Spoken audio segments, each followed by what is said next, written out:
Erreur d'anesthésie, oubli de compresse ou de pince dans le ventre, mauvais diagnostic. Chaque année, 450 000 personnes sont victimes d'accidents médicaux graves dans notre pays. On en parle tout de suite dans Enquête de santé.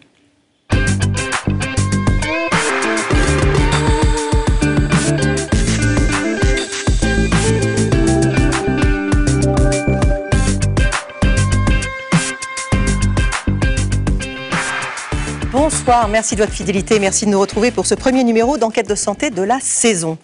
Mauvais diagnostic, intervention chirurgicale ratée, infection. Chaque année, des patients sortent des hôpitaux et des cliniques plus malades qu'en y entrant. Si l'erreur est humaine, dans le monde médical, elle est encore très souvent passée sous silence. Personne ne connaît le nombre exact d'accidents médicaux, mais les associations de patients avancent des chiffres alarmants. 450 000 événements indésirables graves surviendraient chaque année en France. C'est ce qui est arrivé à Nathalie, victime il y a 3 ans d'une terrible erreur d'anesthésie qui l'a rendue sourde et paraplégique au réveil. Les jambes, elles sont vraiment complètement immobiles et que quoi que je fasse, en fait, elles bougent pas. C'est un peu comme une bombe qui me tombe dessus. Qu'est-ce qui se passe? Pourquoi je suis là? Pendant plusieurs mois, les équipes d'enquête de santé ont suivi le combat de ces victimes et de leurs familles pour faire éclater la vérité et obtenir réparation, comme Cécile et Luc, qui se battent pour la mémoire de leur père, victime présumée d'un chirurgien que les médias ont surnommé le boucher de Grenoble. On n'aurait pas accepté cette opération, il serait là. L'opération l'a mené à son décès. Comment éviter les erreurs médicales? Quels sont les droits des patients? Comment être indemnisés? C'est ce que nous verrons tout à l'heure avec nos témoins et nos invités qui sont déjà à mes côtés et qui répondront bien sûr à toutes vos questions. Cette émission est réalisée en partenariat avec l'émission Grand Bien vous fasse sur France Inter. Je vous retrouve juste après la diffusion de Erreurs médicales, le combat pour la vérité. C'est un documentaire signé Bruno Timsit, Maxime Soulard, Olivier Leplan.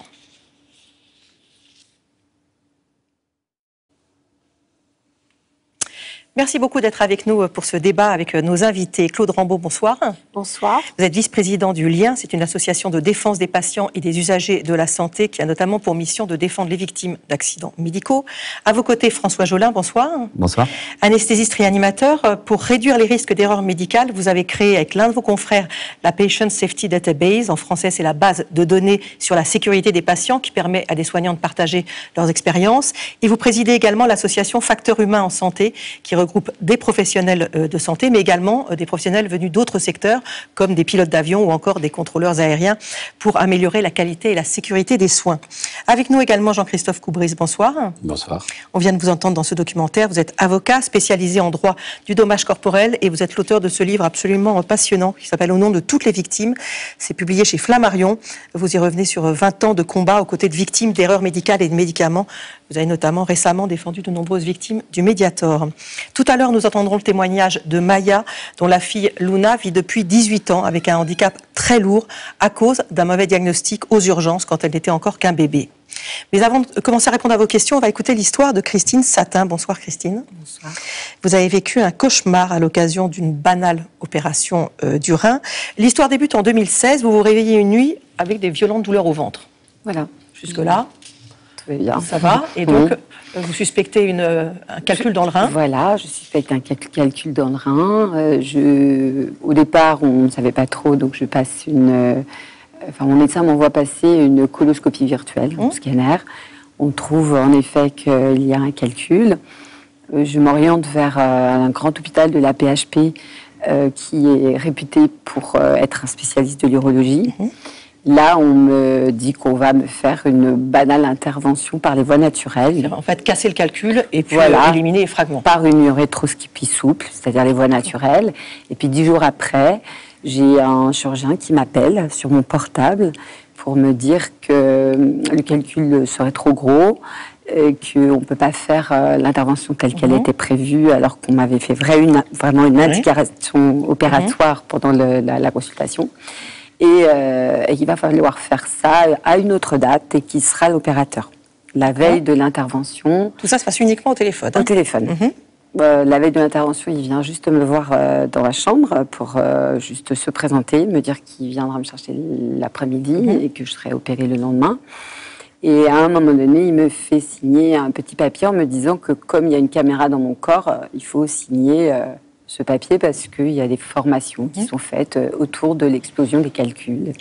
Et vous précisez bien que vous avez des antécédents médicaux, et notamment une ablation de la rate. Voilà. L'anatomie de la région, bien évidemment. Complètement, et que j'ai 27 clips dans cette zone-là, donc c'est plutôt ce qu'on appelle une zone un peu minée. D'accord. Voilà.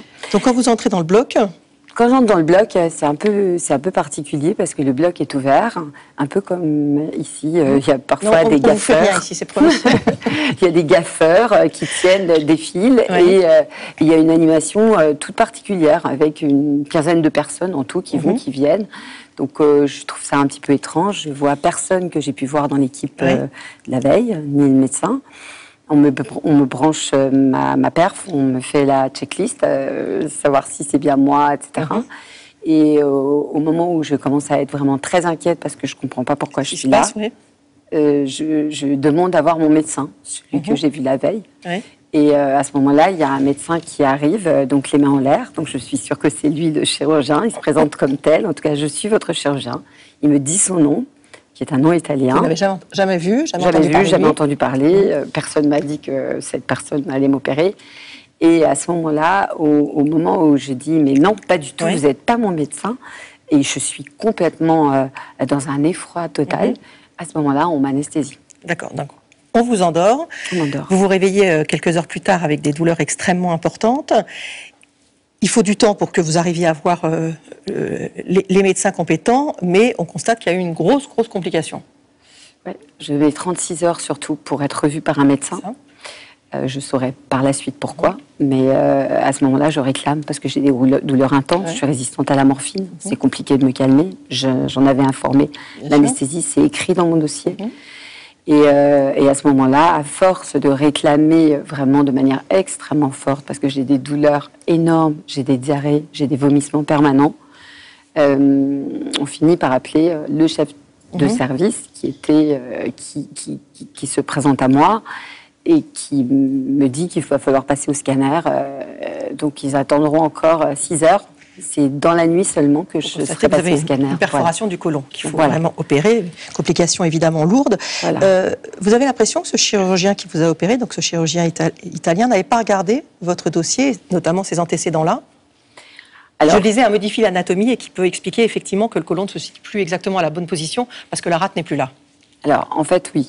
C'est vrai que quelques heures plus tard, je m'apercevrai avec ma fille qui vient à mon chevet que le nom de ce chirurgien que je cherche sur Internet, enfin elle cherche sur Internet puisque je ne suis pas en état de faire ça, et on tombe sur le Twitter de cette personne qui a tweeté à l'heure où j'étais au bloc, avec écrit sur son bonnet de chirurgien au feutre le nom de Mini Percute Yes Please, donc le nom de cette intervention. Et après, on va, en cliquant sur le hashtag Challenge in Endo-Urologie, tomber sur un site internet d'un programme en direct de l'hôtel Marriott à Paris, avec 700 personnes invitées, qui ne sont pas tous des médecins, pour préciser. Et en direct, donc, votre intervention. Voilà, en direct, mon intervention. Donc je comprends... Jamais on vous avait dit ça? Pas du tout. Donc je comprends que je fais l'objet de quelque chose qui me paraît... Enfin, au début, je ne me crois pas moi-même, en fait. C'est-à-dire que je découvre des choses, mais ça me paraît tellement incroyable que je me dis, j'ai du mal comprendre, en fait. C'est pas possible que ça arrive, ça. Et donc, en effet, je commence à poser des questions, je sens des gènes de part et d'autre, je sens que s'installe une espèce d'omerta, tandis que je réclame aussi l'équipe de la douleur, parce que j'ai des douleurs intenses qui ne sont pas calmées. Enfin, une perforation colique, c'est très douloureux. Et donc, à ce moment-là, je sens qu'on évite de me dire la vérité. Donc, vous n'aviez jamais donné votre consentement éclairé? Non. Et ce chirurgien donc, ne faisait pas partie de l'équipe de Tenon? Pas du tout. Alors, oui, j'apprendrai par la suite que non seulement il n'a pas de contrat avec la PHP, mais aussi, il est surtout pas inscrit à l'ordre des médecins. En France. En France. Donc, il est chirurgien en Italie, mais même quand je me renseigne auprès du Conseil de l'ordre pour savoir si, je ne sais pas, comme dans d'autres métiers, il peut y avoir des freelances, des gens qui arrivent pour une journée, qui font quelque chose comme ça, j'ai vraiment une réponse dans laquelle on me dit non, à partir du moment où il n'est pas inscrit, il n'a absolument pas le droit d'opérer en France. À ce titre-là, à partir du moment où il est en France, il n'est pas médecin. On va continuer avec votre histoire tout à l'heure, bien sûr, et sur les suites judiciaires, puisque vous avez saisi le tribunal administratif. Mais il faut savoir que, donc, selon les associations de patients, il y aurait chaque année en France 450 000 accidents médicaux, près de 60 000 décès, 60 000 morts. C'est quand même la troisième cause de mortalité, derrière les accidents cardiovasculaires et les cancers. Comment, Claude Rambaud, on arrive à ces chiffres, puisqu'en fait, il n'y a rien d'officiel, il n'y a pas de données? En France, on a très peu de données, disons, vraiment fiables sur lesquelles on peut s'appuyer. En particulier en matière d'accidents, de décès du fait d'accidents médicaux. C'est très, très mal recensé. Alors, on a des données à partir éventuellement des affaires des tribunaux, mais il y a très peu de gens qui vont devant les tribunaux pour demander réparation, par exemple, sans aller sur les questions des plaintes. Pour demander réparation, il y en a très peu, Tout le monde ne sait pas, d'ailleurs, qu'il ait pu être victime d'une erreur médicale. Attention, toutes les erreurs ne sont pas des fautes. Bien sûr, on va refaire ce distinguo, bien évidemment. Tout à l'heure, évidemment, bien entendu. Donc, on a très peu de recensement. Il y a un système, et c'est dit dans le documentaire, de traçabilité, de remontée des événements indésirables, mais qui fonctionne très mal. Comme le dit M. Serretti, qui est président du Lien, ça fonctionne très mal. Lui, il dit que s'il y avait une sanction du défaut de déclaration, ça irait peut-être mieux. C'est pas du tout évident. Donc, on a très peu. Mais on a des données qui viennent d'autres pays et qui recensent. En ce qui concerne, par exemple, les décès, c'est un patient sur 300 décéderait d'un accident médical. Un patient hospitalisé. On ne prend pas en compte la médecine de ville. Donc, bon, c'est une grosse nébuleuse. D'accord. Docteur Jolin, on demande à quoi sont dues les erreurs médicales. C'est vaste. C'est très vaste. Tout d'abord, je voudrais quand même revenir sur un point, c'est que, comme vous l'avez dit, c'est un drame humain. C'est un drame humain dans lequel les premières victimes sont les patients et leurs familles. Vous avez mentionné ici les accidents, mais il y a évidemment dans ces accidents des gens qui vont décéder, des gens qui vont survivre avec des séquelles. La question de comment on arrive à ce chiffre est effectivement assez complexe. Il y a des analyses rétrospectives. En France, il y a eu 2 études qui ont été réalisées en 2004 et en 2009, qui sont les études d'ENEIS, donc les enquêtes nationales sur les événements indésirables associés aux soins. Il y en a une qui a été commencée en 2019, mais qui a été interrompue malheureusement à cause de la pandémie. Ce qu'il faut comprendre, c'est que les mécanismes sont complexes. Et il y a énormément de mécanismes. Et aujourd'hui, la vraie difficulté, et je pense qu'on va avoir l'occasion d'y revenir, c'est de confondre déjà erreur et faute, puis dans l'erreur, de mélanger erreur et conséquence. Aujourd'hui, dans une activité de soins, malheureusement, et c'était en partie l'objet de ma thèse, la vision de l'erreur chez la plupart des soignants est associée à la conséquence. C'est-à-dire qu'une situation qui va conduire à une conséquence va être labellisée comme une erreur, on va faire une déclaration, en tout cas il faudrait le faire, mais il y a aussi beaucoup de situations, et c'est ces événements-là qui sont finalement les plus importants, et on parle de presque événements ou de presque accidents. Ce sont ces événements où ce sont des situations d'erreur où il n'y aura pas de conséquences parce qu'il y aura un rattrapage, parce qu'il y aura de la chance, parce que Monique, l'infirmière, est de passage, et elle va rattraper à la dernière minute cette histoire qui aurait pu très mal finir. Ça, aujourd'hui, c'est encore très lié à de la chance, et l'objectif, c'est vraiment de rendre ça, justement, beaucoup plus systématisé, ces systèmes de récupération. On nous demande donc comment on fait la différence entre faute, accident et aléa thérapeutique, parce que c'est un peu compliqué pour le grand public. Il y a une vraie difficulté de sémantique. En effet, il y a cette notion d'erreur médicale que l'on pourrait peut-être appeler accident médical. Donc, si on part sur l'accident médical, il peut être à la fois composé d'un événement qui n'est pas le fait du geste de quelques praticiens, mais d'un événement imprévisible, extrêmement rare et qui peut avoir des conséquences gravissimes, mais qui écarte complètement la notion de faute. Et puis il y a aussi ces accidents médicaux qui sont des conséquences d'une faute par négligence, par mauvais diagnostic, par un geste trop agressif ou maladroit. Et c'est vrai que c'est pas si simple que cela de faire la nuance, d'autant plus que c'est le rôle des experts lorsqu'ils sont missionnés. Et parfois, on a tendance à trop souvent avoir un réflexe vers l'aléa thérapeutique pour protéger ou pour excuser le comportement de tel ou tel médecin. Donc c'est un combat permanent pour que les expertises soient les plus objectives et les plus transparentes, sachant que une victime d'une erreur médicale, faute ou aléa thérapeutique, n'aura pas du tout les mêmes indemnisations, si on parle de procédure, n'aura pas du tout non plus la même satisfaction parfois en termes de sanctions à l'égard de tel ou tel médecin, alors que c'est un de ses ressentis, c'est une de ses motivations. Et il est vrai que l'aléa thérapeutique, même s'il permet dans certains cas l'indemnisation, n'apporte pas toujours satisfaction et peut parfois maquiller ce qui a été une réelle erreur, une réelle faute, mais il en avait été décidé autrement par l'expert. Et d'autant que ce soit un aléa thérapeutique ou une faute, les conséquences peuvent être gravissimes dans les deux cas. Bien évidemment. Donc, la gravité de l'événement et les séquelles, le décès ou les séquelles extrêmement graves que va conserver la victime ne sont pas liées à la notion de faute ou d'aléa thérapeutique. Oui, si je peux intervenir, juste à cette notion de faute et erreur, je pense qu'il y a, dans le domaine de la sécurité, le terme faute n'existe pas réellement, sauf si on parle de violation. Violation, c'est-à-dire c'est une déviance volontaire. Par exemple, c'est conduire sans ceinture de sécurité volontairement. Erreur, c'est conduire sans ceinture de sécurité parce qu'on a oublié de la mettre.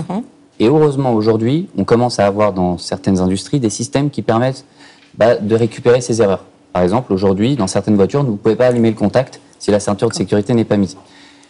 Évidemment, on pouvait conduire sans ceinture de sécurité et ne jamais avoir d'accident. Et donc, c'est là où la différence entre erreur et accident intervient, c'est que vous n'avez pas mis de ceinture, mais il n'y a pas eu de conséquences. Et c'est ça la différence vraiment entre erreur, accident et faute, qui est je grille un feu rouge volontairement, je ne mets pas de ceinture volontairement. Et je mets en danger. Je viens à l'hôpital alcoolisé, j'opère des patients qui ne devraient pas être opérés. Voilà, ce qui a été un petit peu, où je fais des choses qui ne sont pas déontologiques, qui ne sont pas correctes. Mais ça, j'ai envie de dire, j'espère que c'est une minorité. Par contre, le fait de conduire en oubliant sa ceinture, c'est plus fréquent. Ça, on va en parler, c'est malheureusement fréquent. Et c'est pour ça aussi que je suis là, c'est pour parler des solutions pour justement limiter ces erreurs-là. Claude Rambaud, on nous dit... Oui, pardon. Je veux bien prendre la parole par rapport à cette notion-là, puisque à l'expertise, c'est justement ce que m'a dit la PHP. On m'a dit, vous savez, un accident, ça peut arriver, vous prenez votre voiture le matin, et puis vous avez un accident le soir, c'est pas prévu. Et moi, j'ai eu l'impression, dans mon histoire, que, en effet, il y avait eu quelqu'un qui avait décidé pour moi que ma voiture, elle n'était pas révisée, qu'elle avait les pneus dégonflés et qu'on avait grillé les stops, les rouges. Donc, j'ai répondu à cette personne de la PHP. Dans ce cadre-là, on a un peu plus de risque d'avoir un accident. Absolument. Et c'est ce qui m'est arrivé. La PHP, c'est l'assistance publique des hôpitaux de Paris. On nous dit qu'avec un système hospitalier sous pression depuis le début de l'épidémie de Covid-19, est-ce que le nombre d'erreurs médicales a augmenté dans notre pays? Non, parce qu'on a beaucoup déprogrammé. Donc, il y a beaucoup moins d'accidents médicaux. Je voudrais compléter sur les erreurs, parce que c'est difficile à comprendre pour des gens qui ne sont pas dans nos métiers, la différence entre une erreur et une faute. Je vais donner un exemple assez typique, c'est l'erreur de diagnostic. On peut commettre une erreur de diagnostic, ce qui va d'ailleurs entraîner souvent une erreur de traitement. Mais simplement parce qu'on n'a pas toutes les données du patient, parce qu'il y a des données biologiques qui ne sont pas présentes, ou parce qu'on ne connaît pas tous les antécédents, et on peut commettre une erreur de diagnostic. Et c'est pas neutre, parce que l'erreur de diagnostic, c'est dans les études qui sont faites, c'est en général 10% des accidents médicaux. D'accord. On va en entendre un peu parler. Mais une erreur de diagnostic peut être fautive également, parce que c'est tout simplement, et c'est le cas malheureusement de Luna, on n'a pas fait tous les gestes pour pouvoir porter le bon diagnostic. Et il y a un protocole relativement simple à mettre en place, il n'a pas été réalisé, et on passe à côté du diagnostic, et pour moi, il y a une faute professionnelle certaine. Oui, et c'est là où vraiment, effectivement, les expertises vont se... ça va être très compliqué, le jugement est très compliqué, vraiment. Oui, sachant qu'elles sont indispensables. C'est ça, bien sûr. Peut-être pour éclairer un point là-dessus, en 1979, il y a eu un accident nucléaire assez important, 3 Mile Island, et qui a été analysé a posteriori par pas mal de psychologues du travail, d'ingénieurs, d'ergonomes. Et je pense en particulier à Rasmussen, qui est cette personne qui a, avec James Reason, celui qu'on connaît... aussi sur l'erreur humaine, qui a écrit ses livres très connus sur l'erreur humaine, décrit 3 types d'erreurs. Le premier type d'erreur, c'est ce qu'on appelle les erreurs de routine. C'est des choses qui surviennent dans ce qu'on appelle un mode automatique. Vous sortez de chez vous, vous oubliez les clés à l'intérieur. vous commencez à allumer la voiture sans avoir mis la ceinture, etc. Bryson, au passage, lui, a décrit cette erreur parce qu'il versait son thé au moment où son chat miaulait, et en fait, il a versé les croquettes dans son thé. Donc, il a fait, deux tâches en parallèle, et ça s'est malheureusement mélangé. Le deuxième type d'erreur, c'est ce qu'on appelle des erreurs des erreurs de procédure, c'est-à-dire que vous allez engager une procédure, donc en l'occurrence réaliser une suite d'actes techniques, mais malheureusement, ce qui vous a conduit à réaliser cette procédure n'a pas bien été identifié. Vous n'avez pas eu une conscience de la situation parfaite, et donc vous avez engagé la mauvaise procédure. C'est des choses qu'on peut voir en aéronautique, c'est des choses qui sont très bien décrites. Pour donner un exemple en anesthésie, ce serait par exemple réaliser une induction en séquence rapide, donc c'est des inductions d'anesthésie qu'on peut réaliser dans des situations précises, alors que le malade n'en a pas besoin. Ou au contraire, réaliser une séquence normale alors qu'il faudrait faire une séquence rapide. Mais parce qu'on a des biais cognitifs qui vont probablement aussi influencer ce que l'on perçoit de la situation. Et enfin, vous avez des erreurs de type connaissance. Donc ça, c'est heureusement des choses très rares. Et c'est des situations en général qui surviennent quand l'expert n'a pas les connaissances et il est exposé à une situation qu'il n'a jamais rencontrée. Et on a un peu vu ça au début de la pandémie, puisque c'était une nouvelle maladie, et on a réalisé des choses qu'aujourd'hui on ne réalise plus, parce qu'on a l'expérience, parce qu'il y a eu des partages, parce qu'il y a eu des retours. Voilà. C'est vraiment ces trois grands types d'erreurs, qui sont un peu techniques, mais, en fait ces mécanismes-là permettent d'expliquer aussi, finalement, aussi pourquoi certains types d'accidents surviennent. On l'a entendu, on manque de données fiables sur la nature des accidents médicaux qui surviennent dans les cliniques et les hôpitaux. Donc on s'appuie effectivement sur des études internationales comme celle qui a été publiée en 2019 dans le British Medical Journal et qui a analysé les données de plus de 300 000 patients dans le monde. Il en ressort que parmi les erreurs médicales les plus fréquentes, on retrouve en tête les prescriptions de médicaments inadaptés, les interventions chirurgicales, les infections liées aux soins et les mauvais diagnostics. Et c'est justement de ça dont on va parler tout de suite avec vous, Maya Handy. Bonsoir. Bonsoir. Vous êtes avec votre fille Luna qui a 19 ans. Bonsoir Luna, merci beaucoup d'être venue jusqu'à nous ce soir, si tu n'es pas trop fatiguée. Vos vies à toutes les deux ont basculé en avril 2003. Luna avait à l'époque 8 mois. Une nuit, elle a de la fièvre, elle vomit, elle n'arrive pas à dormir et vous l'emmenez aux urgences du CHU de Nantes. Déjà, vous aviez vu votre médecin traitant l'après-midi, oui. Qui avait pensé à une gastro, c'est ça, une gastroentérite. Et donc, comme ça ne s'arrange pas du tout, vous l'emmenez aux urgences pédiatriques du CHU de Nantes. Qu'est-ce qui se passe à ce moment-là ? Luna a 39,9 de température, elle vomit, elle est dans un état de mal, on le voit, donc on l'emmène aux urgences dans la nuit. Les urgences sont très calmes, on est reçu, donc on est installé dans un box, on est vu par une infirmière qui installe Luna, on la découvre et on attend une interne. Au bout d'un moment, l'interne arrive et en fait, pareil, l'ausculte assez rapidement. Nous dit de faire une CBU, une analyse urinaire, et puis nous dit que Luna, c'est un bébé, que c'est pas la première fois qu'elle a de la fièvre, c'est pas la dernière fois qu'elle en aura. Rentrez chez vous, tout va bien. Pas d'autres examens demandés, donc vous repartez dans la nuit. Je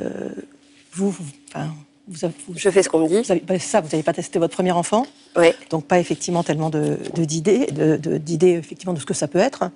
Et quelques heures plus tard, l'état de Luna s'est aggravé. Oui. Elle supporte pas d'être allongée, donc elle a essayé de se reposer dans son transat. Et puis c'est un bébé qui commence à avoir un petit peu les yeux révulsés et qui se tire un petit peu comme elle peut, un bébé de 8 mois qui se tire un petit peu sur les cheveux. Et là ça va pas. Et vous voyez aussi que la fontanelle était un peu gonflée. La fontanelle a commencé à être gonflée et du coup on est retourné aux urgences. Et là, quand on est arrivé aux urgences et qu'ils ont vu l'état de Luna, ils l'ont tout de suite prise en charge et ils ont vu que c'était grave en fait. Donc là, c'était un médecin qui l'a reçu, l'interne. Là, la deuxième fois, on a été, Là, on fait une ponction lombaire, méningite, donc traitée avec 24 heures de retard. Oui.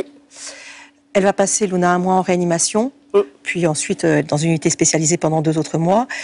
Le problème, c'est qu'il y a eu 24 heures perdues avec des conséquences lourdes. Elle souffre de quoi exactement aujourd'hui ?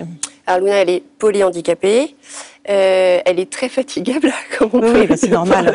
Non, puis en plus, un plateau, c'est quand même assez... il y a la lumière, il y a tout, la pauvre. Une forte épilepsie, elle est pharmacorésistante, donc elle convulse pratiquement tous les jours. Elle a eu de nombreuses opérations orthopédiques, du rachis, elle a une barre de métal le long de la colonne vertébrale, une plaque dans le bassin, elle a été opérée plusieurs fois des hanches, luxation... les pieds. On imagine avec des douleurs. Avec des douleurs, avec une appréhension aussi, parce que quand on est habitué à souffrir et du coup on est toujours un petit peu dans Elle attend d'avoir mal, en fait. D'accord. Donc, et du coup, la fatigue qui vient se mettre Bien et sûr. la fatigue qui enclenche des crises d'épilepsie. Donc, voilà. Alors, la direction de l'hôpital de Nantes a reconnu la faute de l'interne. En mai 2004, il y a eu une première expertise qui a déterminé que 60% des préjudices de Luna étaient liés à ce retard de diagnostic. On y reviendra tout à l'heure. On imagine que votre vie a complètement été arrêtée à ce moment-là, bouleversée. Alors, sur le coup, on n'y pense pas. On n'est pas dans ça, puisqu'on a un bébé qui va bien et le lendemain qui ne va plus bien. On est on est en réanimation. On espère qu'elle va sortir de l'hôpital et que ça tout va va repartir comme recommencer. avant. Voilà. Surtout qu'on est confronté au milieu médical, donc aux phrases, aux petits mots. Moi, en réanimation, on m'a dit attendez-vous à ce que Luna vous appelle jamais maman. Des choses comme ça. Ce qui est assez... toute la brutalité de tout ce qui vient en plus de ce qui s'est passé. On n'imagine pas, en fait, au départ. Et puis après, oui, on apprend à vivre avec... en fait, on sort de l'hôpital, on se débrouille et c'est parti, on fait comme on peut. Justement, comment vous êtes organisé? Vous avez dû arrêter de travailler? J'ai arrêté de travailler. Oui. Je me suis mise en congé parental tout de suite. Et puis, j'ai essayé de reprendre un petit peu après, des années après, mais c'est trop compliqué. Et vous en occupez à plein temps?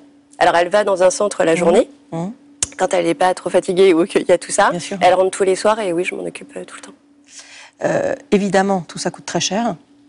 Donc, vous avez mené de front un autre combat qui était celui de l'indemnisation. Vous en êtes où? Alors, avec Maître Coubris, j'espère qu'on arrive à la fin, puisque ça fait quand même 18 ans au mois d'avril prochain, ça fera 19 ans qu'elle a fait sa méningite. On avance, on a eu une provision de verser. C'est passé au tribunal administratif. Par l'assureur de l'hôpital? Voilà. On est passé au tribunal administratif de Nantes. Donc il y a eu une provision qui a été versée l'année dernière, au mois de juin. Et là, on attend la finalité du jugement. Oui. Et la provision a été de combien? d'1 million d'euros. 1 million d'euros, parce qu'on imagine bien d'abord qu'il y a tout le matériel, la prise en charge quotidienne, et puis l'avenir à assurer. Il y a tout le matériel, il y a l'avenir, et puis aussi il y a la notion ça a été très long pour moi d'avouer ça, mais la notion que Luna a le droit de partir en vacances, de vivre, d'avoir une vie chouette, de pas se contenter de vivre dans un HLM, d'avoir les fauteuils les moins chers, parce que voilà, elle est polyhandicapée, ça coûte cher, mais on n'est pas obligé de vivre avec tous les minima, et Luna aussi a le droit de partir en vacances comme tout le monde, d'avoir des beaux habits, voilà. Elle a le droit d'avoir une vie... Et le fait que l'hôpital ait reconnu la faute de l'interne, c'était important quand même ou pas? Ça a changé quelque chose pour vous ou pas? Alors sur le moment, non. Ensuite, oui. Oui, on a un statut en fait. Donc, mais c'est vrai que dans la vie de tous les jours... Voilà, cette interne, on ne l'a jamais revue, on ne sait pas. Enfin, je pense qu'elle a mené sa vie. Je ne sais pas si elle exerce encore. Je sais. D'accord, donc vous savez quand même. Qu'elle est médecin généraliste. Enfin, je suppose que voilà, elle a mené sa vie, un mari, des enfants, une maison, un chien, pendant que nous, voilà, on attendait. C'est juste, on lui en veut pas. J'ai pas de colère. Ouais, pas de colère. Ça sert à rien. Non, mais c'est vraiment, on a autre chose à faire en fait. Ça servira à rien. Ça servira à rien. Mais par contre, c'est juste cette injustice de la balance qui fait que nous, on attend et que Luna se contente de peu et pas reconnue. Encore, en fait, c'est plutôt pour elle que ça me... Parce qu'elle n'est pas reconnue réellement comme victime jusqu'à alors que l'interne et l'hôpital continuent à fonctionner et tout ça et tout ça. Et avec ce qu'on vous a versé a priori, vous pensez que son avenir pourra être assuré correctement? J'espère. Après, on n'a pas... Enfin... On n'a pas besoin d'habiter un château, quoi. C'est juste que je voudrais que Luna, par exemple, si moi, il m'arrive quelque chose demain... Qu'elle soit protégée. Ouais, c'est ça. C'est ma plus grande angoisse maintenant, quoi. C'est si moi, il m'arrive quelque chose, qu'elle ait de quoi vivre, de quoi avoir du personnel qui s'occupe d'elle, une infirmière. Oui, elle est en train de convulser. Ouais. On va vous laisser. Merci infiniment, vraiment. Je vous en prie, merci beaucoup, Luna. Effectivement, elle est fatiguée, la pauvre. Oui. Maître Coubris, vous êtes l'avocat, donc effectivement, de Maya. Ça fait des années que vous suivez ce dossier. On assiste là, et on l'a tout à fait entendu dans le documentaire, à un exemple très classique de la bataille qui oppose les victimes d'erreurs médicales aux compagnies d'assurance. Alors, c'est en effet un exemple très classique en ce qui concerne la bataille des indemnités, mais il faut tout de même noter le caractère exceptionnel, et ce sont des centaines de victimes que nous aidons tous les ans, Et quand je dis exceptionnel, ça relève de l'ordre de 3 à 4% des cas que je connais. C'est la reconnaissance de la faute de l'hôpital. Oui. J'ai un hôpital qui, dès le début, a reconnu que son interne s'était trompé.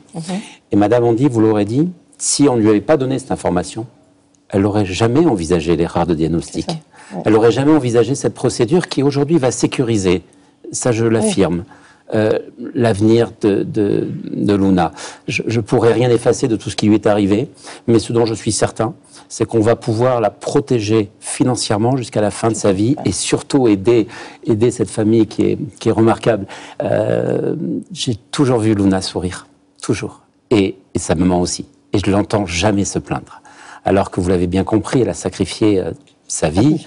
Elle n'aimerait pas ce terme. Non. Elle a donné sa vie à sa fille. Elle est 24 heures à 24 en contact parce qu'elle vous dit que de temps en temps sa fille est au centre, mais c'est plutôt rare et les crises d'épilepsie sont très répétées. Donc nous sommes dans une situation malheureusement classique où l'hôpital a avoué et avec intelligence, avec humanité et a eu un parfait comportement. Mais par contre, et c'est très souvent le cas, la compagnie d'assurance, elle, se bat depuis le début pour minimiser l'indemnisation. Et si nous avons une procédure qui a duré aussi longtemps, certes, je sais bien, les procès durent toujours longtemps, les procédures sont très longues, mais il faut savoir que pour un enfant, Luna avait 8 mois quand tout ça s'est passé, quand elle a basculé dans l'horreur. Il faut attendre la consolidation, c'est-à-dire l'état stable. Et l'état stable, c'est la fin de croissance. Donc pour tout enfant qui vit une erreur comme Luna, il faudra attendre entre 14 et 18 ans. Mais il peut y avoir des provisions avant. Et nous obtenons des provisions avant, qui n'ont jamais été contestés, sauf sur le montant. Donc il a fallu systématiquement partir devant les juridictions pour pouvoir les obtenir. Et là encore, sur la liquidation de la procédure, j'ai dû engager la liquidation de l'indemnisation de Luna, j'ai dû engager une procédure contre le tribunal, car nous ne parvenons absolument pas à discuter sérieusement avec la compagnie d'assurance de l'hôpital. Et ça, c'est fort regrettable, parce que ça retarde inévitablement la procédure. Et puis, de toute façon, le tribunal va les condamner, quoi qu'il arrive. D'accord. Juste une question, M. Jolin, c'est... là, effectivement, on a compris que l'interne a continué à exercer, qu'elle est médecin généraliste. Comment on peut vivre, quand on est médecin, avec quelque chose comme ça dans son passif? C'est une question, effectivement, très importante. Je vous remercie. Je le disais tout à l'heure, c'est un drame humain. Je disais en premier pour les patients, leurs familles, mais c'est aussi également un drame pour les soignants. Qu'on a tendance aussi d'ailleurs à appeler seconde victime. Il faut quand même savoir que personne, aucune institution, aucun soignant ne vient travailler à l'hôpital ou ne vient travailler pour soigner avec l'idée de nuire. D'ailleurs, le serment dit d'abord ne pas nuire. Donc effectivement, c'est très compliqué. Il faut savoir aujourd'hui qu'un soignant sur 2 va, dans son expérience professionnelle, dans sa carrière, être confronté à un accident, à un événement grave, comme on dit, potentiellement un décès qui aurait pu être évitable. Donc il y a un vrai sujet ici pour les soignants. Et votre témoignage me fait penser à ça, c'est que il y a probablement une conscience à développer sur le fait que exercer les soins, exercer la médecine, prodiguer des soins est une activité à risque. Et si c'est une activité à risque, nous sommes aujourd'hui obligés, c'est une nécessité, et c'est la raison pour laquelle je m'engage aujourd'hui corps et âme, nous sommes obligés de comprendre comment les humains fonctionnent, comment les organisations fonctionnent. Et c'est la raison d'ailleurs pour laquelle on a fondé cette association qui s'appelle Facteurs humains en santé, qui est une traduction de l'anglais de fonctionnement humain et organisationnel, et qui justement s'appuie aussi sur d'autres domaines qui ont investi ces champs de l'ergonomie, de la sociologie, du design, pour parer aux risques et faire ce qu'on appelle de la maîtrise des risques, et justement garantir des soins sûrs, de haute fiabilité. Et c'est ça aujourd'hui l'enjeu. On nous demande, parce que pour pouvoir déjà comprendre et ensuite éventuellement engager des recours, il faut le dossier médical. On nous demande comment on a accès à son dossier médical. Oui, alors... c'est une obligation maintenant. Ça montre que lorsqu'on est victime d'un accident médical, disons accident, parce que... c'est un parcours du combattant. Maître Courbis, tout à l'heure, évoquait le parcours du combattant face à l'assurance. Nous aussi, on a certaines, pas toutes les compagnies d'assurance, mais avec certaines compagnies d'assurance, c'est vraisemblablement la même que la vôtre. c'est vraiment un parcours difficile. Mais ça, c'est au bout. Oui. C'est l'ultime. Mais déjà, pour le dossier médical. Dès le départ, c'est d'accéder à son dossier médical. Donc, la loi du 4 mars 2002, dite loi Kouchner, a permis à toute personne d'accéder à son dossier médical et d'en faire la demande. Mais la difficulté est lorsque la personne sera décédée. Ce sont les ayants droit qui vont avoir accès, mais ils ne vont avoir accès que pour certaines informations. Oui. Soit connaître la cause du décès, mais alors on leur donne... C'est le médecin. Moi, j'ai un dossier actuellement où le médecin dit non, je ne vais pas donner le compte-rendu opératoire parce que ça ne l'intéresse pas, alors que c'est un accident opératoire. Donc, voilà, la cause du décès, soit défendre la mémoire du défunt, soit faire valoir un droit en justice. Mais c'est le médecin qui est en charge le patient, qui va dire quelles sont les pièces dans le dossier qui va permettre de... Donc, l'information que l'on peut faire passer aujourd'hui, c'est lorsque l'on voit qu'il risque d'y avoir une mauvaise issue pour un patient, c'est de faire les démarches pour demander le dossier le plus rapidement possible, ne pas attendre le décès, si jamais voilà, il se passait quelque chose. Parce que c'est vraiment difficile pour avoir toutes les pièces. On a des pièces du dossier. Mais pas forcément ce qui est utile. Mais pas forcément. Vous avez demandé bien sûr votre compte-rendu opératoire, et il y en a eu 2 versions différentes. Alors, j'ai eu 2 versions différentes. Alors, j'ai eu, non, les 2 versions étaient... Non, mais signé le texte était le même. Voilà, mais par contre, les chirurgiens... Voilà, les chirurgiens changent entre 2, alors que c'est le même texte. Donc, on me fait un premier compte-rendu. Moi, je tape du poing sur la table pour avoir le vrai. On m'en donne un autre avec un autre chirurgien. Mais toujours pas le bon. Toujours pas le bon. Et après, ce qui sera déclaré au Conseil de l'Ordre, c'est donc une 3e version de ce qui m'est arrivé. Par rapport à ce qui est quand même un élément important dans votre dossier. Complètement. Si on voit mon dossier, si vous voulez, il y a le non-consentement, il y a des faux en écriture, il y a la publication sur Twitter, il y a le film. Hein. J'ai un streaming de 2 heures. Alors, l'hôpital dit que ça n'est qu'un streaming. Moi, je sais très bien qu'il y a une vidéo qui circule, auquel je n'ai pas eu accès parce que tout le monde a fait des déclarations dans le sens qu'il n'y a pas d'enregistrement, alors que je sais qu'il y a une société de e-learning qui est partenaire de cette manifestation et dont le chirurgien qui a organisé cet élément et qui travaille dans ce grand hôpital est trésorier en Angleterre. Donc, il y a tout un système qui participe à, pour moi, avoir déclenché cet accident, en fait. Et c'est un peu ce qui est problématique, parce que ce que vous citez, qui est dans le milieu industriel, enfin, moi j'ai travaillé aussi à certains moments dans des milieux industriels où on voit qu'en effet, la procédure est très importante. Et au cas où on ne respecte pas cette procédure, bien évidemment, il y a beaucoup plus de risques. Et dans ce cadre-là, les chirurgies en direct, qui foisonnent un peu partout, dans tous les hôpitaux, même si même un nombre de médecins ne le savent pas, des médecins généralistes auxquels vous racontez ça ne savent pas du tout qu'il y a ça aujourd'hui. Il y a beaucoup de laboratoires qui ont des chaînes de télé et qui organisent ça, alors qu'il n'y a aucune réglementation en France pour suivre. Et pas de consentement donné.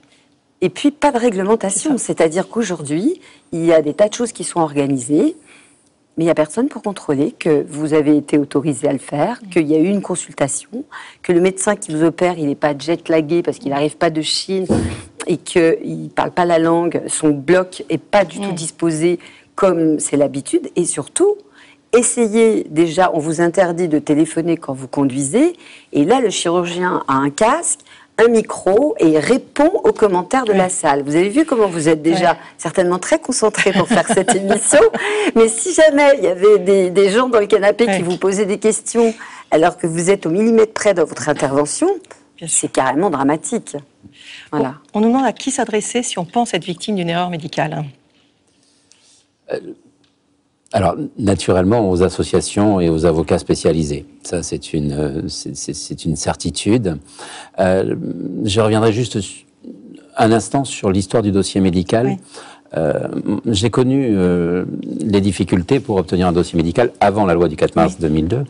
Et c'est vrai que nous avions un accès, mais il devait impérativement passer par le médecin traitant, le dossier médical, parce que le patient n'était pas en état de le comprendre ou de pouvoir supporter parfois certains éléments du dossier. Et le médecin traitant avait le droit de filtrer finalement ces différents éléments. La loi dite Kouchner a heureusement balayé ces difficultés et on a significativement avancé. Et le dossier médical est beaucoup plus simple à obtenir aujourd'hui, dans la mesure où on peut espérer que c'est le dossier original. Et l'autre observation que je voulais faire sur le dossier médical, c'est qu'on a des organismes aujourd'hui, la CADA, qui est une juridiction qui existe, lorsqu'on rencontre une difficulté, que l'on peut saisir et qui va mettre en demeure l'hôpital ou la clinique de bien vouloir transmettre ce dossier. Donc il y a eu un vrai progrès. Et pour ce qui est de comment réagir face à une erreur médicale, dès lors qu'on a la possibilité d'envisager qu'il y aurait une éventuelle erreur médicale, malheureusement aujourd'hui, il faut s'adresser donc à des structures dites spécialisées dans ce domaine pour envisager, parce que en tout cas moi c'est ma politique, d'abord de saisir une commission de conciliation avant de partir tout de suite au judiciaire, parce que ça permet d'aller vers une expertise qui va se passer finalement généralement tout de même dans de bonnes conditions. En tout cas moi mes expertises se passent bien. Pas trop de pression, parce que c'est vrai qu'on voit de temps en temps certaines expertises, c'est assez impressionnant. Alors, je ne vais pas vous dire qu'il n'y a pas de pression, tout simplement parce que la victime va devoir exprimer tout ce qu'elle a vécu et remuer cela le jour de l'expertise. Donc forcément, c'est difficile pour la victime.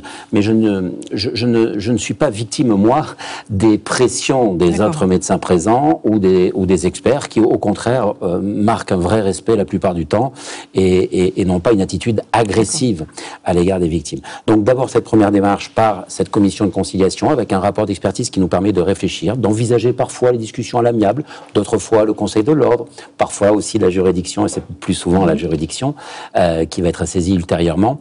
Mais cela permet de pouvoir travailler sur un rapport d'expertise et qui est un petit peu la clé de voûte de notre système et de la procédure qui va s'en suivre.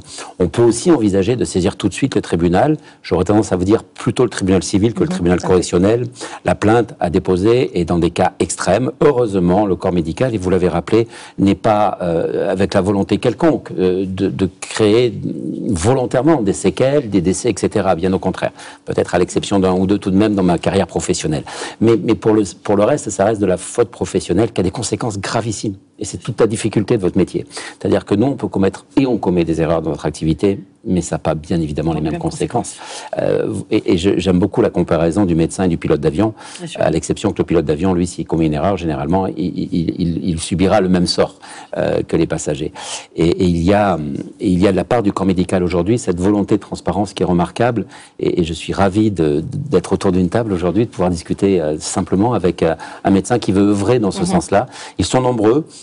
Peut-être pas tous en mesure de pouvoir prendre la parole si facilement que cela, parce que c'est pas simple. Et je suis moi aussi convaincu que cette transparence permettrait de changer les protocoles, d'améliorer le système plus vite, plus rapidement.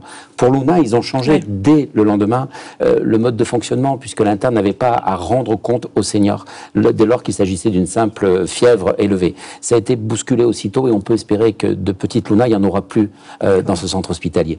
Et cette transparence permettra d'améliorer le système, d'améliorer le sort des victimes, et tout est productif, et tout va dans le bon sens, à condition que les intervenants économiques comme les assurances ne bloquent pas, parce que forcément, ils sont pas forcément, eux ne partagent pas cette envie de transparence et de vérité. Oui, mais c'est pour ça aussi du coup qu'ils font pression souvent quand même sur les médecins, pour que les médecins ne fassent pas des déclarations trop rapides sur l'erreur éventuellement qu'ils ont pu commettre. C'est une certitude. Et là, vous parlez de médecins, mais il y a aussi des organisations. En l'occurrence, quand on parle de l'AP-HP, qui est quand même une très très grosse organisation, nous, on avait d'abord essayé de contacter l'hôpital, de parler de ce qui s'était passé pour essayer de comprendre. Et on a eu des fins de non-recevoir dans un premier temps, et du coup, moi, j'ai été obligée de passer par le tribunal, mais au départ, c'était pas mon souhait. J'avais besoin d'explications, j'avais besoin de gens qui me disaient la vérité, celle que j'avais vécue. Et jusqu'à aujourd'hui, là, on est en appel, puisqu'il y a juste eu le non-consentement qui a été condamné, on va dire, et la publication sur Twitter.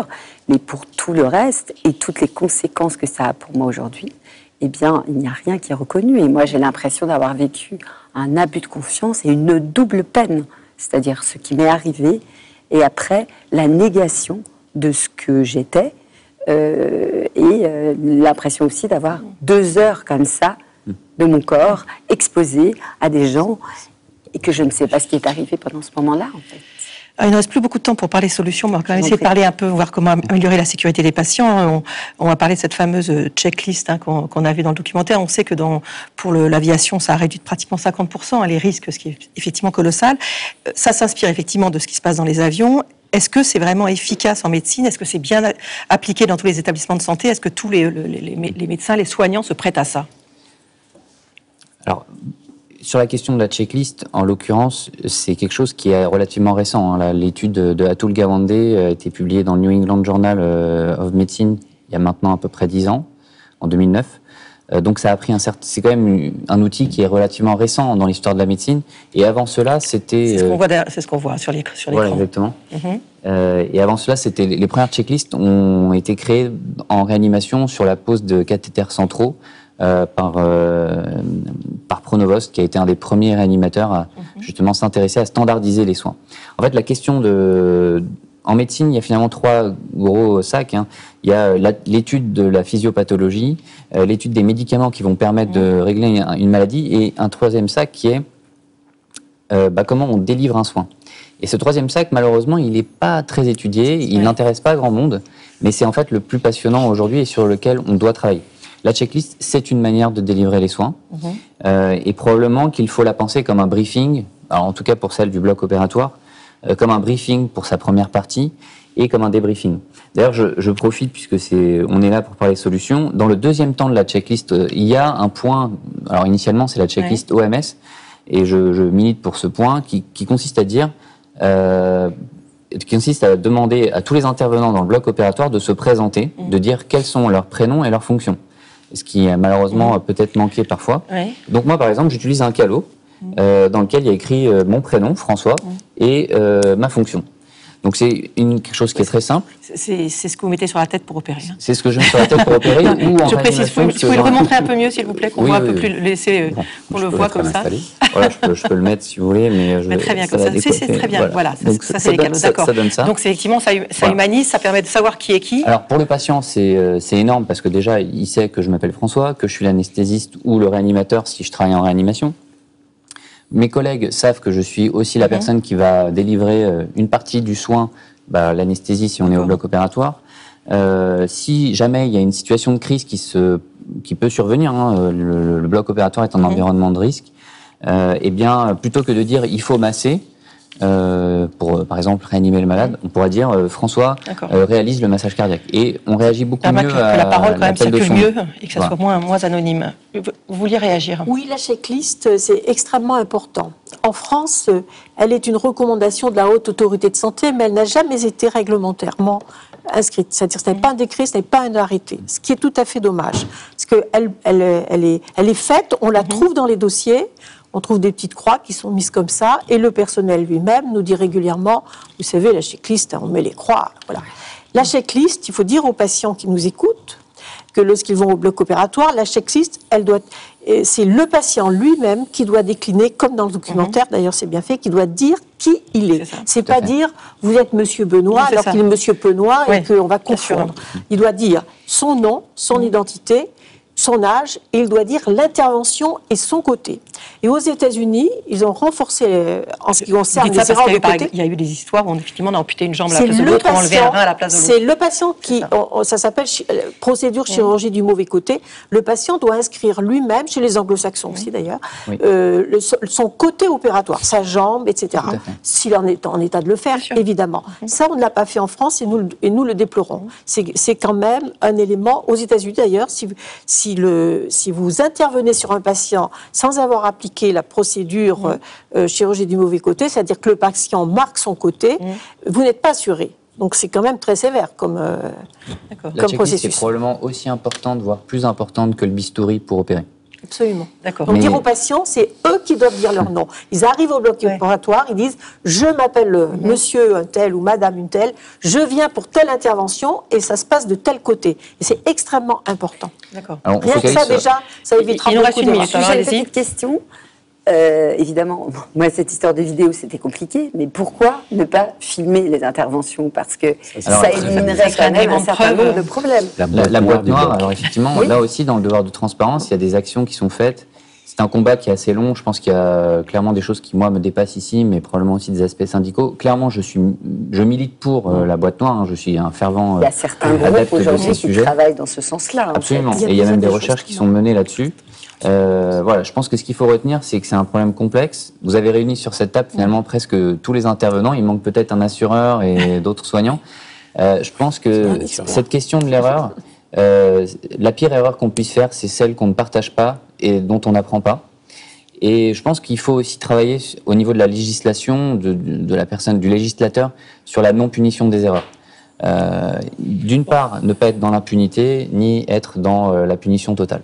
Il faut aussi se demander quand même pourquoi les pilotes peuvent se reposer, que le copilote prenne un peu les commandes au bout de 10 heures de vol et que les chirurgiens ne le font pas. C'est aussi une question qu'on peut se poser. Merci beaucoup en tout cas à tous les quatre d'être venus. Merci à vous. Merci à tous de nous avoir suivis. Merci à tous les témoins qui ont accepté de participer à ce documentaire.